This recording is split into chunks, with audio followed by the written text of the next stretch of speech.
इस बार तो 400 पार करने के लिए हम लोगों को वैसे ही काम करना पड़ेगा मैदान में, ठीक है ना। तो मेरा पृष्ठा प्रमुख से यही मेरा आग्रह रहेगा, मेरा अनुरोध रहेगा कि आप सब मैदान में जिस तरह से आप लोग, हमारा कोई प्रधान वक्ता बोल रहा है और हम लोग बात कर रहे हैं, बात नहीं सुन रहा है, तो इस प्रोग्राम में आने का कोई मतलब नहीं है। आप घर में भी रह सकता है, घर में बैठ के टीवी में देख सकते हैं, मोबाइल में देख सकते हैं, और हम सब यहाँ इकट्ठे होके इस बात को सुन रहे हैं। क्या मतलब मोदी जी का भाषण हम सब एक परिवार मिलके सुन रहा है, देख रहा है। ये पहले आप लोगों को तय करना है। आज इस पृष्ठा प्रमुख के बैठक में, सम्मेलन में सभी बूथ से पृष्ठा प्रमुख को मेरा स्वागत, मेरा प्रणाम।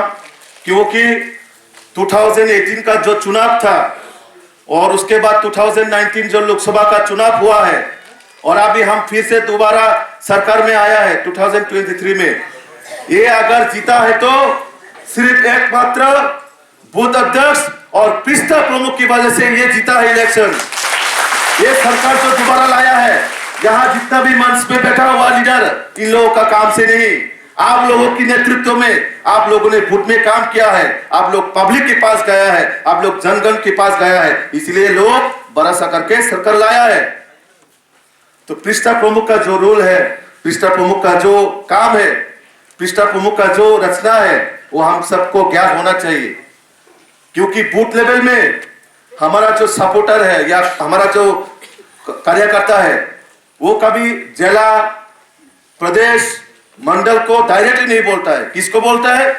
पृष्ठा प्रमुख के पास जाता है कि दादा मेरा घर में ये ब्लॉक से कैसे सुविधा मिलना है, कि मेरा पंचायत से ये कैसे मुझे प्रधानमंत्री आवास योजना का फिलअप करना है। वो किसके पास जाता है?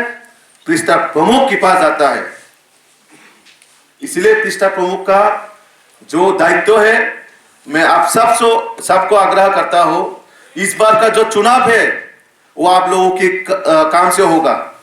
मोदी जी का कहना है हर बूथ में